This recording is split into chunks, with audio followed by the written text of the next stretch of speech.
All right. Good morning, everybody.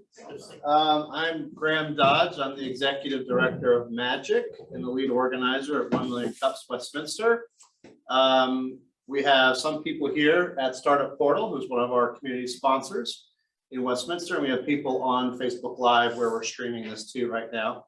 So if you have any questions or comments during the course of this presentation, please feel free to put them in the Facebook comments, and Gabby will moderate those for us. Thank you to Jeannie Bird Baking Company, our coffee and baked goods sponsor. If you attend these live, you get to have some of their butter horns and scones and all sorts of good stuff in their coffee as well. And then if you're attending virtually, you can also enjoy our other coffee sponsor, Furnace Hills Coffee, with a 25% discount code on for your online orders. So that's furnacehillscoffee.com. Discount code is 1MC Westminster, all one word. You have to know how to spell Westminster though. And that's a 25% off discount for your entire online order. So I'm just going to talk about 1 Million Cups real quick, and then we'll get to our presenter today. The mission of 1 Million Cups is to lower the barrier for access to education, resources, and connections for entrepreneurs. Without the pillars, this mission does not get accomplished, and those pillars are that this is about presentations and not pitches. It's about connection, not networking. It's all about culture for the community, by the community. None of us here, all the fellow organizers, we don't have ownership of 1 Million Cups Westminster. Nobody's being paid to do 1 Million Cups Westminster, and we intend to be radically and intentionally inclusive. The core program design is that this is a weekly meeting every Wednesdays at 9 a.m. We always have, we want to have 2 presenters when possible. Today we have 1 presenter. Presenters organizations must be less than 5 years old and willing to ask for help. And we like to always end with the question, what can our community do for you? Our organizing team includes myself from Magic, Gabby Rose from Magic, who's right behind me, Russ Hammett, who is managing our virtual Zoom call right now, Vicki Slinkman from Ting, Jonathan Wheatman, attorney at law, Tina Thomas from Infinite Love Project, and Julia Snap from Dirigible Systems. And with that, we will go ahead and hand it over to our presenter today, Nima Anvar from GuestChat. Hold on one second, Nima, and I will. All right, so if you're unmuted, you should be able to share your screen now and go ahead and present. Thank you. Can you guys see the screen now? Yes? Yes. Yes. Okay, great. I really like this group. It's a really nice group. We'll comment about that afterwards. It's wonderful. Okay, yeah. Hi, my name is Nima, and I'm a hotelier living on the island of Grenada in the Caribbean. I'm coming to you from Grenada right now. And we own 2 hotels, each with 50 rooms. One is a beachfront resort. The other is a budget hotel. I've lived here for 23 years. And I'm actually, like I said, we live inside one of those properties. I'm talking to you from inside. We've recently moved over into the hotel technology space, which is why I'm here. We've developed a customized hotel chatbot that engages website visitors and encourages them to book direct. And back in 2019, our little budget hotel paid $42,000 worth of commissions to OTAs. Essentially, they're called online travel agents, what we know as Expedia, Booking.com, and the rest. And that represented 20% of the total booking value that they would send our way. Others actually pay as high as 30%. And this is really a problem, as you can imagine, not just for our hotels, but hotels all around the world. It's a love-hate relationship. We love them because they're bringing in more guests, but we do not care for those high commissions. Remember, travel agents normally charge us 10%. So, and it's a fine argument, you know, Expedia says, hey, you know, you guys are not spending the millions of dollars in marketing dollars, so we're doing that for you. We'll take as high as 30. It's only natural for hoteliers to want to not pay 30. And as you all know, how it all works on the booking end of things is everybody goes out doing research on how they're going to, where they're going to stay. And you start out on Google, find your way to Expedia and Booking.com. And the research shows that we visit a number of sites, 38 on average, before we make our final decision. The irony of it is that most of us actually go right back to Expedia and Booking.com to make that booking. And what I learned was that there were people on our site and they were definitely interested. I'm sure they were on other hotel sites. And what my business became was, how can I stop them from going back? And that's essentially the question that I asked. What if there were a way to keep those guests from going back to Expedia? And what I did was I decided to install a live chat widget on our site that I could monitor. And sure enough, it was like connecting a spigot to a water line. People were definitely visiting our site. They were asking questions about rates and availability. And I would have never known about it had I not put this chat capability on. The problem was that I just couldn't handle the volume of chats by myself, and my staff couldn't always handle it quickly enough, so the visitor would just leave the site. It was like I discovered this gold mine on our existing channel, and there was no way for me to actually tap into it. So I had to figure out a way to, how to handle these chats. And that's when the concept of GuestChat began. And think of it like a front desk receptionist who's always there on the site, ready to offer rates, answer questions, and make reservations. It can be added to any website with just 2 lines of code. And what it did for us is save significant amount of time answering the same questions. And we got more bookings by being always available, instantly responding, being able to handle multiple chats at the same time, offering rates and being able to help reserve, handing off to a live agent, and it increased our sales by 9%. And here is what it looked like on our site. This is our little budget hotel. It's exactly the view I see outside my door. And you see there's the widget. It can be clicked on or automatically opened by itself. And it says, I'm your virtual assistant. I can help with rates. How can I help you? You can click on rates, put in the date that you're interested in, and then just indicate the number of adults, children, submit, and in short order, you'll see you've gotten your rates, the number of occupants, and all sorts of things like the square footage, the different amenities in the room, and you have a price, and you click that button, and you're good to go. All it is putting your name in and credit card details, and you're off. And these are the numbers we got from January through March of 2021. We made, well, before I tell you how much we made, look, 2,700 came to the site, 10% interacted with the bot. Half of those people asked for rates. We got 9 bookings, which turned into, on an average booking value for each stay, which was 5 nights by about $75 a night, it was $3,825. And when you break that down to a month, each month we made about $1,275 extra. And when you think about a $99 cost a month that we're thinking of charging, it's a 12-to-1 return on investment. And we believe we can do this for other hotels. And in fact, we are doing it. And if we do it enough, we will be rich someday. And just to give you an idea of who we're targeting, our target market is the independent hotel. There are about 25,000 of them in North America. These are usually 3 to 4 star economy class or upscale properties with an average daily rate of around 150 and above. And we are not alone in this market. There are others who have come before us. And out of Brazil, there's Ask Suite, and they already have 1,400 hotels around the world, mainly in South America. And our friends in Quick Text in France have over 2,000 hotels. They have covered Europe and are now in Asia. And our focus is in North America and the Caribbean.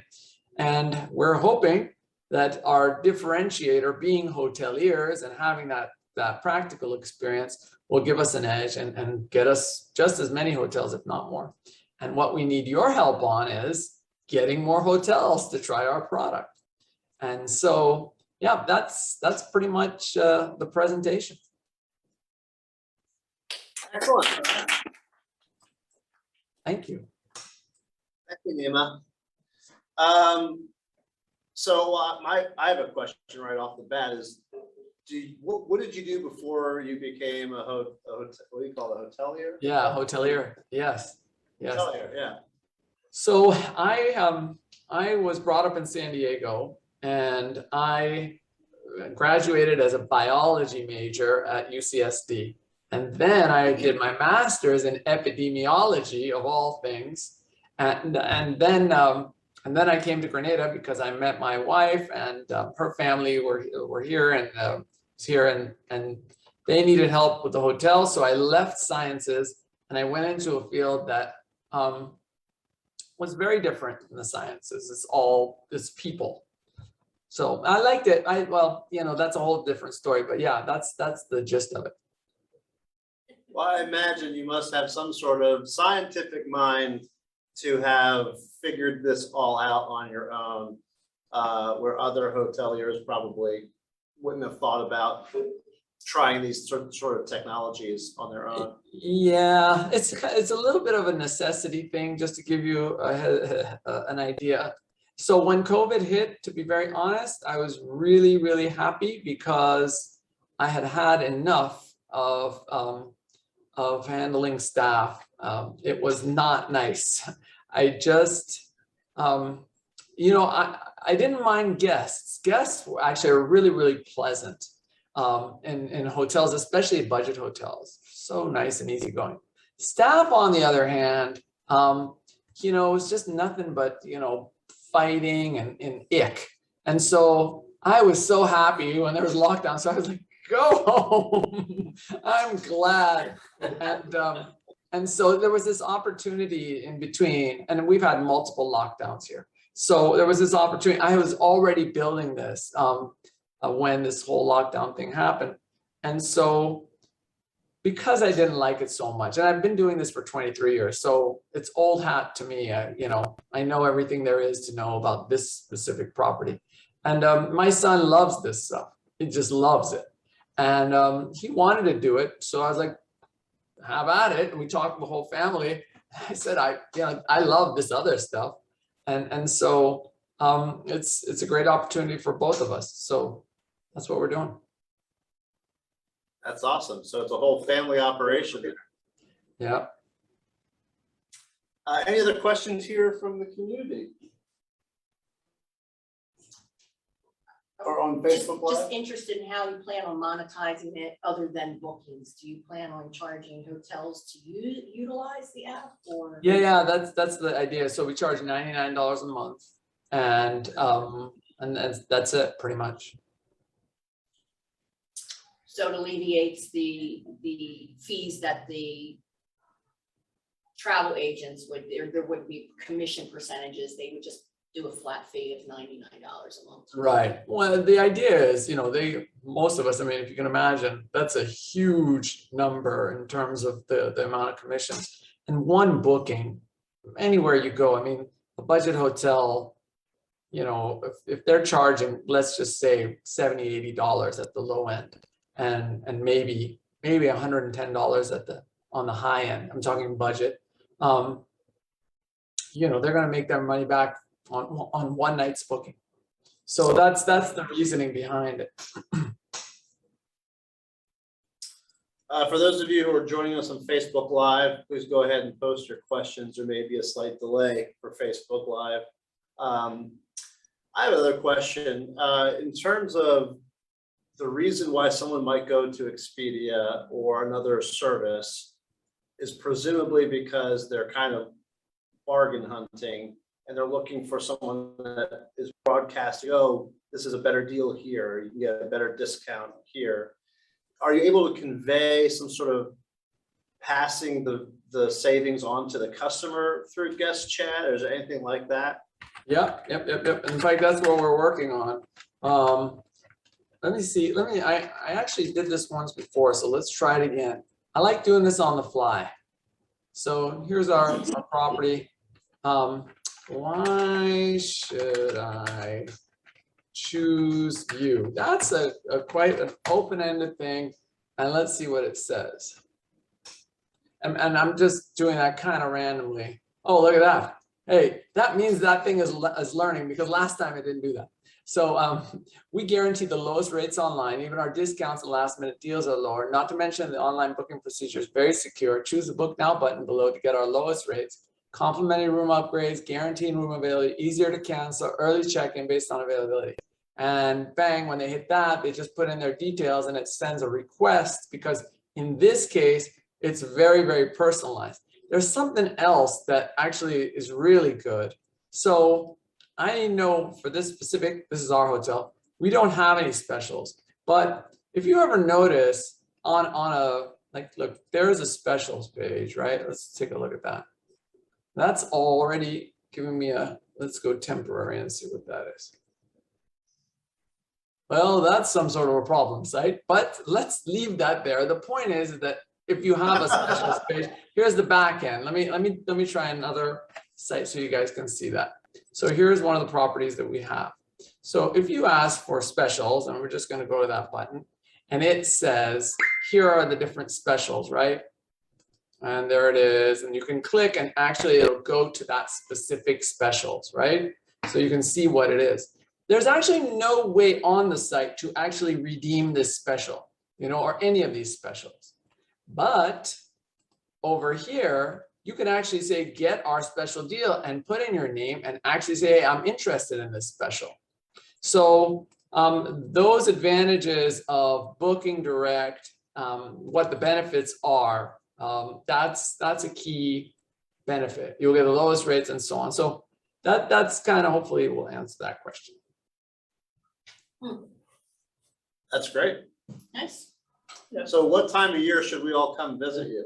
Right now is the time, because you're getting a little bit colder over there, right? Yes. Our Yes, first frost day. yes, Are you right still now is the perfect time. But I mean, everybody comes here January through March, but And one of the questions just now was, are you still in lockdown? I assume not. we just came out of lockdown about 3 weeks ago. That was a pleasure. I like growing.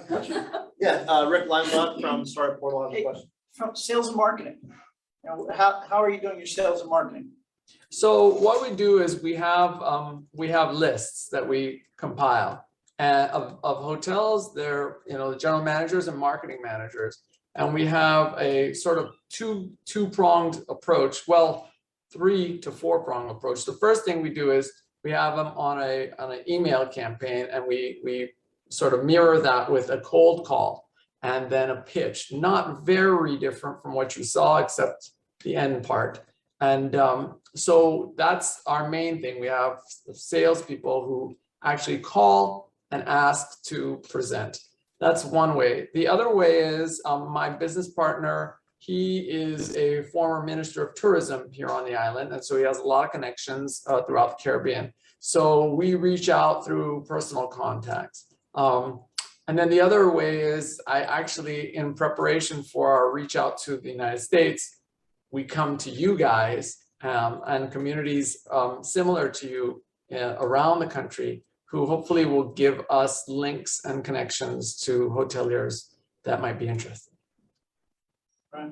And I guess, are you looking at the individual hotels or also targeting hotels that may have groups of 5 to 10 hotels? Yes, that too. Just as long as they're not a let's just say a well-known chain brand, because they would not want it short of, if they really want to take on something like that. Right. You have to pay the chains a lot of money to be part of their process. Exactly. We have a couple Facebook questions. All right, we have some Facebook questions. Go ahead. Tina Thomas is asking, as a hotelier, what service companies did you reach out to for help getting started? Could they be an ally market to reach out to again to gain warm access to that hotel market? If I understand the question correctly, what we have are, I guess the best way to describe it, are strategic partners in hotel marketing firms, and also property management systems. That is a lot of hotels have software that essentially runs their day-to-day. And so the idea is there's a mutual benefit, or should I say a mutual interest here for those sort of partners, because to offer such a service is only bringing added value for them and for their clients, right? A hotel has a property management system and can benefit from such a thing. It's really easy to be able to put that chat bot in there and be able to offer the rates, because the rates are on the property management system.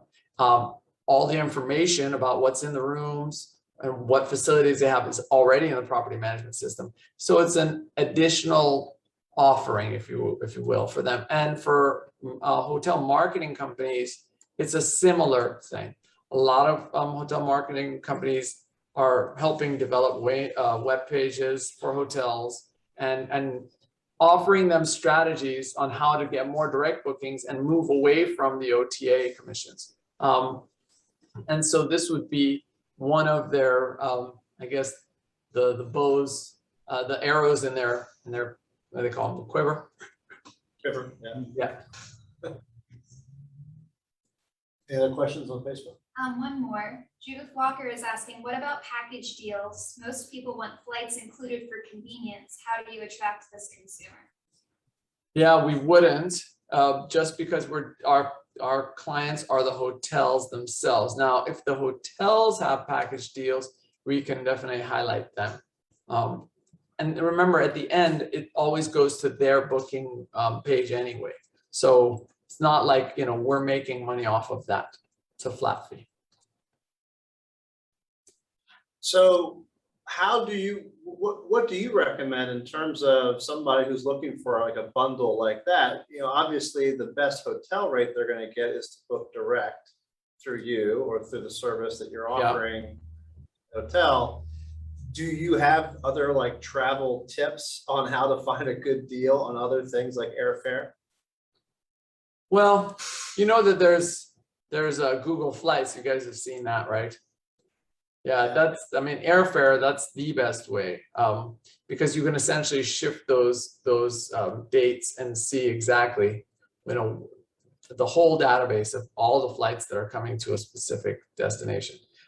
In terms of packages, not really, to be honest. I'm not that well versed in the areas of flight packages. I just don't have that. And our region is sort of, how should I say, limited anyway. So it's not like you're going to get, such variation in different package rates coming down. That makes sense.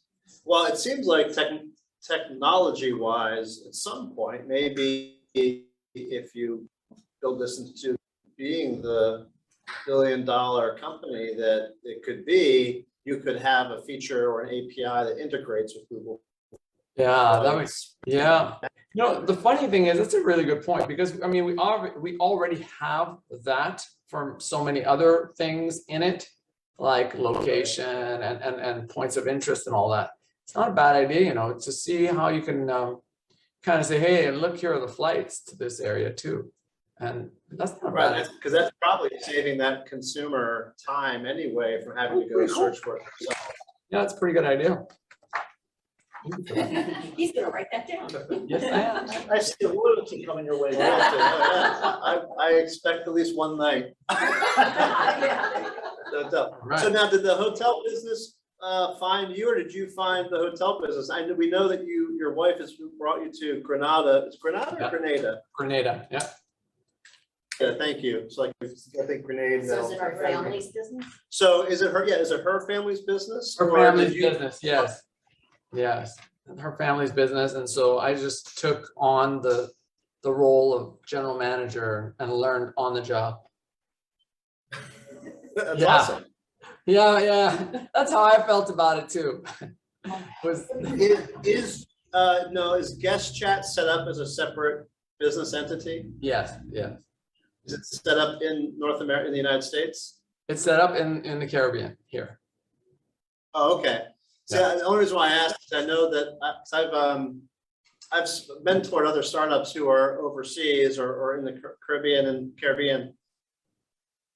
and investors would shy away from those types of startups just for tax reasons or whatever it was. I'm not exactly sure what the reason is, but do you have sources of venture capital either there or elsewhere that, like, are there other pathways that you can find to raise capital? I think so, but I haven't gone out looking just yet. You know, we've been shoestringing it, bootstrapping it, you know, pretty much ourselves. And but it is definitely something that's coming up in the horizon, on the horizon. And I don't know, you know, is that whole thing is a new concept for me. So I don't know how to handle that. You know, like that's a whole other area. Like you look to people, you wonder, you know, how much kind of control they want. Are they going to be helpful? What kind of insight do they have? What kind of obligation do you have with them? It's like an area that I have no experience on. And I've seen different like webinars and things like this, helpful, but you never know. And then there's a flip side to that. It might be very helpful. And I've heard that you really can't do without at a certain point if you're going to scale. So yeah, I'm just not sure about that. Well, so Rick here from Startup Portal, he's a CFO and a CPA, and he helps startups raise equity crowdfunding. I'm just going to ask you real quick, can a foreign business, I assume not, raise equity crowdfunding in the US? And if not, can they set up an entity and do business as a foreign entity in the US? That's a good question. I imagine the latter, where they set up an entity here and do Yeah. business, they could probably raise capital in that regard. Obviously, okay. I'm not a finance guy, but legal question, but we actually can, we can database to see if there are entities outside the US. Yeah. And just, we've tracked the last, it's about 2,000 companies. So we can pull to see if there's any outside the US. I don't recall. Yeah, because that could be an option for you if you establish, you know, resident agent here and you conducted business as a foreign entity in the US with a new LLC or C Corp here. Yeah. Then you could potentially raise equity crowdfunding. Yeah. This seems like as a consumer play, a pretty good candidate for equity crowdfunding. I think so. That's a really good point too. It's another royalty. Another point. All right, We have a couple more questions for you. couple more questions on Facebook Live. Go ahead. Does this software work on desktop and mobile? Yes. Did you hear that? It Both. does, okay. Mhm. And when I search hotel guest booking chat software, I do not see you listed. Do you have SEO for your website? No, we're changing our website. In fact, I slightly before this call, we were on another call with our developer, not developers, but let's say our designers, and we were having that battle. I'm sure you guys are familiar with that battle, which is like, why are we having this thing on our site? I don't think that looks good. Why are we using this? And that kind of thing. So Yeah. Well, so then that'll come with time once you have all that stuff pinned down and you've got the right copy, to generate the SEO value. Yeah. So any other questions on Facebook? Just another comment from Tina. Also recommend text, images, and video testimonials, like what you just gave about your experience with GuestChat, added to your website and submitted with articles geared to the boutique hotel industry. I got video testimonials. What was the first one? Text, image, and video testimonials. Mhm. Oh, so just different formats for each of the testimonials, so they appear in different ways. Yeah, got it. Well, in fact, we're doing that text image thing, but yeah. Okay, thank you. I So will. are you able to, is your beachhead right now hotels in Grenada? And then you're gonna spread throughout the Caribbean? That's right. It's the Caribbean, and that's where we're focused on. We've started in Grenada, and now we're going out to the other islands, and we've already reached some in the other islands, but we will soon run out, I think, and we will have to go to North America. Yeah, that's great. Makes sense. And it seems like the competitive landscape is such that there still could be someone who emerges as like the dominant, booking partner. Would there be regional advantages to having a partner that isn't like a global company, like that specializes in a region? Can you like, can you be more specific or give me an example? Well, so like, you, in that map of the competitive landscape, or the chart that you shared, there was a booking agency in, I think it was Sweden, and there's one in France. Mhm. Are these companies that are selling their services throughout the world, or are they regionally focused for any strategic reason? So my impression of it is that they are most effective in their own region. But when they step out, and they are all stepping out, and it's international, it's global, they just hit up against certain barriers that they just didn't expect. It doesn't keep them back from expanding, but it seems to me like there are some regional limitations. I would say, this is just my guess, that there's a cultural barrier to a certain extent, not to a complete extent, because you could just as well hire somebody from Vietnam if you're going to target Vietnam. But somehow, as the people who own the company, if you really don't understand how that whole thing works, you might have a lot of challenges. But I think that goes across the board anywhere. Like for me, I feel, I was brought up in the States, so I know that whole scene. I'm comfortable with it. So, I have a point of reference. And by extension, I feel the same about Canada for the most part. So that for me is like my backyard. I don't have any cultural, difficulties there. However, I know that other companies are going to have cultural difficulties there, short of hiring Americans who really believe in that system, which is not impossible. Yeah. Yeah, I would imagine too, if you know where the customer is chatting from, that there would be a way for the system to understand how to talk to them. Yeah, and not to mention language too, right? Because it can handle multiple languages, although ours can only handle English for now, but it can just be added as, I'm writing these things down. Our last question is always, what can we as a community do to help you? You had mentioned that you're looking for more hotels to partner with.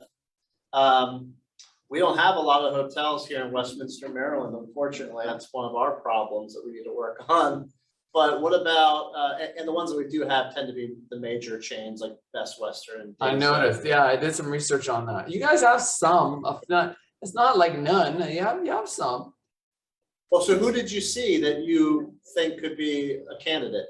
I just saw, when you do a search for Westminster, Maryland, and, obviously Google comes up, and the moment it comes up on the side, you've got definitely the chains, no doubt about it, but there are, let me just pull it up.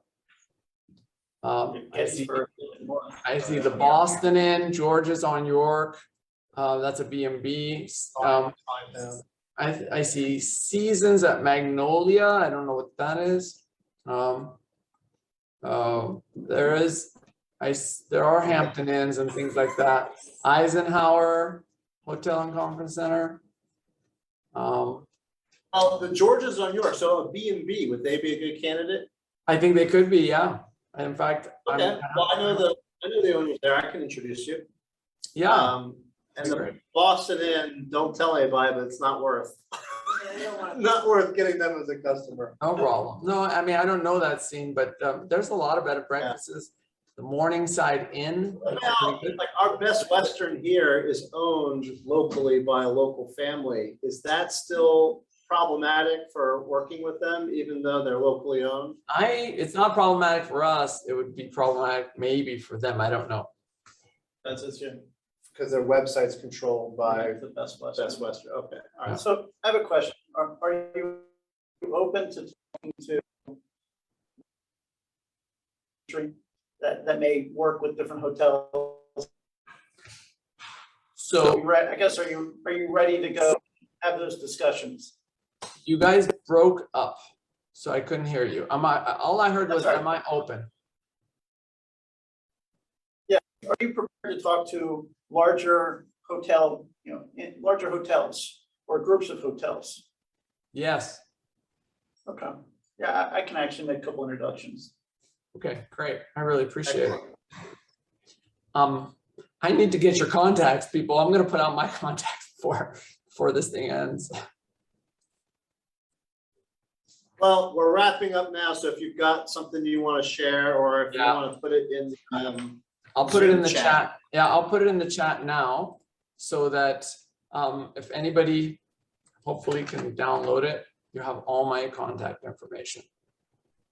all right, there you go. I think everyone can even see that because I'm screen sharing. It's just pretty simple. It's Okay. nima@guestchat.com. Perfect. Yeah. All right. Well, thank you, Nima. This was a great presentation. You've done a great job. Thank you, guys. What a nice community.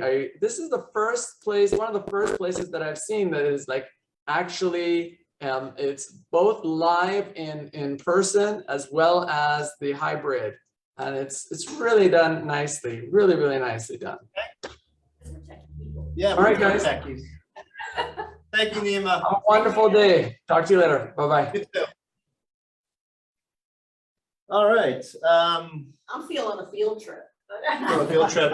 We're still on Facebook Live just in case anybody else, if anyone on Facebook wants to do a shout out somehow for us to read, or anybody else here wants to say anything. I need to get you a fireplace for like Graham's fireplace chat. Yeah. Little Nice. fake fireplace. I like it. Yeah, there you go. Anyone on Facebook? Yep. Okay. All right, we're just gonna wrap up then and thank everybody. Thank our sponsors again. Thanks Startup Portal for hosting. Magic as our community sponsor. Genie Bird Baking Company for providing the coffee and baked goods. And of course, virtually FurnaceHillsCoffee.com. By the way, Furnace Hills is not staying in Westminster. We've learned there didn't work out at the mall apparently. Oh, So wow. unfortunately, we may be only seeing them virtually here in Westminster from now on. So that's kind of sad. But anyway, we will be back again next week with two companies that I actually met through the I-Corps program at Johns Hopkins. One is called Personix, and the other one is called Idhini, which is a Swahili name. And so be sure to come in next week, be online or be here. Should be a great two presentations, very thought-provoking from both of them. That's it. Thank you all. Have a good day.